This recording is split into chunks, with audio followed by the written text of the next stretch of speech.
Champions trophy লড়াই। 2025 সালে লড়াই করবে মোট 8টি দল। এবারে অংশগ্রহণ করেছে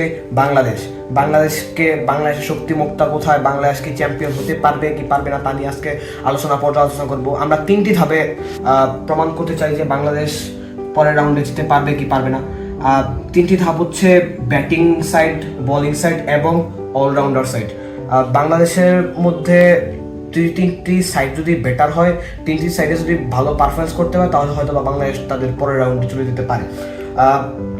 বাংলাদেশে যদি ব্যাটিং এর দিকে তাকাই, ওপেনিং এ আছে নাজমুল হোসেন শান্তকে নিয়ে প্রথমে যদি বলতে চাই, তার সাম্প্রতিক পারফরমেন্স ওয়ানডেতে ভালো, টি-20তে অথবা টেস্টে যদি তো ভালো না, কিন্তু ওয়ানডে হিসাব করলে তার সাম্প্রতিক পারফরমেন্স অনেকটা ভালো সেই তুলনায়।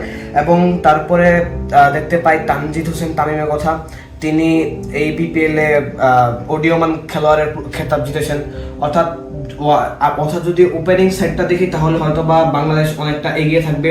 তারপর সেখানে রয়েছে সৌম্য সরকার এবং তারপরে রয়েছে তাওহিদ হৃদয় মোটামুটি ক্যাপাবল। তিনি লেগ সাইডে অনেক ভালো ভালো শট খেলতে পারেন।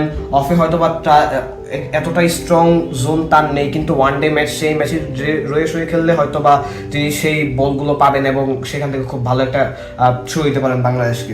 তারপরে আমরা উইকেট কিপার হিসেবে ব্যাটসম্যানে দেখতে পাই মুশফিকুর রহিম আমাদের একটা মাত্রই নাম বাংলাদেশের, যার নাম হচ্ছে ডিপেন্ডেবল।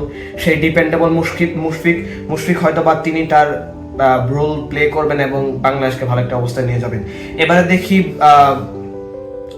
দেখি বাংলাদেশের আরেকজন উইকেট কিপার জাকের আলী। তিনিও সাম্প্রতিক সময়ে 190 স্ট্রাইক রেটে ব্যাটিং করেন। জিম্বাবুয়ে ওয়েস্ট ইন্ডিজ প্রত্যেকটা ম্যাচে আমরা দেখেছি, সেখানে খুব ভালো কন্ট্রিবিউশন ছিল। আলজাই জোসেফের বলগুলো খুব বড় 6 মেরে তিনি কিন্তু বাংলাদেশকে মোট ভালো একটি পজিশন এনে দিয়েছেন। তার এবারে দেখবো হচ্ছে আমরা অলরাউন্ডিং পজিশন, বাংলাদেশ অলরাউন্ডে কতটুকু এগিয়ে আছে, বাংলাদেশের অলরাউন্ডটা কেমন আছে এখনো পর্যন্ত।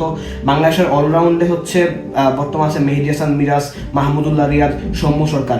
এই 3জনকেই বাংলাদেশের হয়তোবা এবং রিশাদ হোসেনকে ধরা যায়। এই মোট 4জনকে অলরাউন্ডার হিসাবে নিয়ে বাংলাদেশ হয়তোবা এই বিশ্বকাপের পরিকল্পনা সাজাচ্ছে।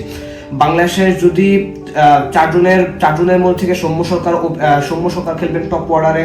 মেহেদী হাসান মিরাজ সাম্প্রতিক সময় টি-20 ভালো করেছেন, হয়তো বা তাকেও টপ অর্ডারে দেখা যেতে পারে। এবং মাহমুদুল্লাহ তো মিডল অর্ডারে তিনি তার আস্থার প্রতিদান দিয়ে গিয়েছেন। এবারও আমরা আশা করবো মাহমুদুল্লাহ তার আস্থার প্রতিদান দিয়ে যাবেন। এবং এরপরে আসে হচ্ছে রিশাদ হোসেন। দেখেন, বাংলাদেশে যদি আমি এখনো পর্যন্ত গুগলে সার্চ করি, তাহলে বিশ্বের ইতিহাসে সবচেয়ে ভালো অলরাউন্ডার কে হতে পারে বা কে, এই সার্চ করার পরে আমরা দেখতে পাই সাকিব আল হাসানের কথা। সেই গ্যাপটা হয়তো বা রিশাদ হোসেন এবং মেহেদী হাসান মিরাজ সম্পূর্ণভাবে পূরণ করতে পারবে না, কিন্তু আমরা আশা করব যে এইবার চ্যাম্পিয়ন্স ট্রফির মধ্যে এই গ্যাপটুকু পূরণ করবে এবং বাংলাদেশকে ভালো একটি কন্ট্রিবিউশন এনে দিবে এই খেলোয়াড়রা। এবং তারপরে যদি আমরা বোলিং সাইডে যাই, বোলিং সাইডে আছে পেস বোলিং সাইডে আছে তাসকিন আহমেদ, সেখানে আছে নাহিদ রানা, সেখানে আছে তানজিম সাকিব এবং মুস্তাফিজুর রহমান। দেখেন, বাংলাদেশের যদি পেস বোলিং বলতে গেলে, পেস বোলিং হচ্ছে বাংলাদেশের বর্তমান আসলে বলতে গেলে মূল একটি শক্তি। হয়তো বা ব্যাটিং সাইড, ওপেনিং সাইড একটু ফ্লপ করে যায়, কিন্তু তখন হচ্ছে গিয়া রান বেশি না হওয়া সত্ত্বেও বাংলাদেশের যে পেস বোলিং সাইড, তারা কিন্তু এখন ব্যাকআপ দিয়ে আসছে। বাংলাদেশ এখন স্পিনের উপর নির্ভর করে যাচ্ছে না, বাংলাদেশ এখন পেস বলের উপর নির্ভর করছে।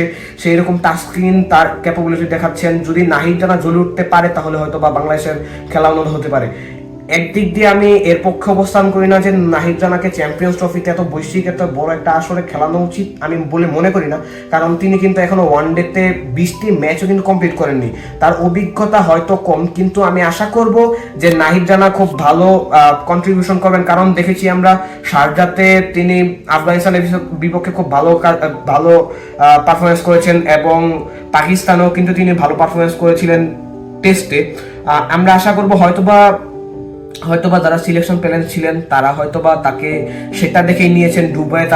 দুবাইতে তার আরব আমিরাতে তার পারফরমেন্স ভালো, পাকিস্তানে তার পারফরমেন্স ভালো, সেই কন্ডিশন বিবেচনা করে হয়তোবা সিলেক্টররা তাকে নির্বাচিত করেছেন। এবং শেষে বলবো হচ্ছে বোলিং সাইডে মুস্তাফিজুর রহমানের কথা। যাদের ডেথ বোলিং সুপার বলা হয়, তিনি যদি জ্বলে উঠতে পারেন, তাহলে হয়তোবা সেরা একটা খেলা হতে পারে বাংলাদেশের। এবারে সবগুলো স্ট্রং সাইড এবং ব্যাক সাইড নিয়ে কথা কথা বলি, দেখেন বাংলাদেশের হচ্ছে যদি ব্যাটিং সাইড বলেন, ব্যাটিং সাইড যদি জ্বলে উঠতে পারে তাহলে হচ্ছে বাংলাদেশের ব্যাটিং লাইন আপ অন্যতম ভালো একটা ব্যাটিং লাইন আপ হয়ে উঠতে পারে। কারণ ওপেনিং এ শান্ত পারফরমেন্স, হয়তো বা ওয়ানডেতে ভালো, তানজিদ তামিম আছেন সেখানে ইমনও আছেন ব্যাকআপ, সব দিক দিয়ে মনে হয় যদি ওপেনিংয়ে জ্বলে উঠতে পারে তাহলে হয়তো বা খুব ভালো হতে পারে। আবার সেখান থেকে তাহিদ হৃদয় এবং মাহমুদুল্লাহ রিয়াদ যদি মিডল অর্ডারে জ্বলে উঠতে পারে তাহলে হয়তো বা ব্যাটিং সাইডে আর কোনো দুর্বলতা থাকছে না।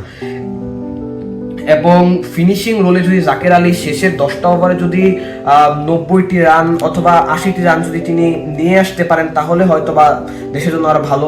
এবারে আসি অলরাউন্ডিং সাইডে হয়তো বা সাকিবের গ্যাপ এখনো পূরণ করা যাবে না, হয়তো বা সেই গ্যাপ পূরণ করার জন্যই কাজ করে যাবে যারা অলরাউন্ডার আছেন, রিশাদ হোসেন আছেন, মিহির হাসান মিরাজ আছেন, তারা হয়তো বা কাজ করে যাবে। রিশাদের কাছ থেকে আমরা আশা করবো যে রিশাদ শেষে নেমে 1 ওভার 2 ওভার যাই পায় তিনি খুব বড় 6 মেরের দলকে ভালো একটা কন্ট্রিবিউশন নেবেন। কারণ আমরা দেখেছি বাংলাদেশের শেষ 12টি ম্যাচের পরিসংখ্যান দেখলে দেখেছি বাংলাদেশ মাত্র একবার 300 রান পার হতে পেরেছে। তাদের কিন্তু এত অভিজ্ঞতায় 300 রান পার হতে পেরেছে। আমরা চাইবো যে এবারে ওয়ার্ল্ড কাপে চ্যাম্পিয়ন্স ট্রফিতে 300 রান পার হবে এবং বাংলাদেশে খুব ভালো একটা কন্ট্রিবিউশন করবে, আমরা এরকমটাই আশা করব।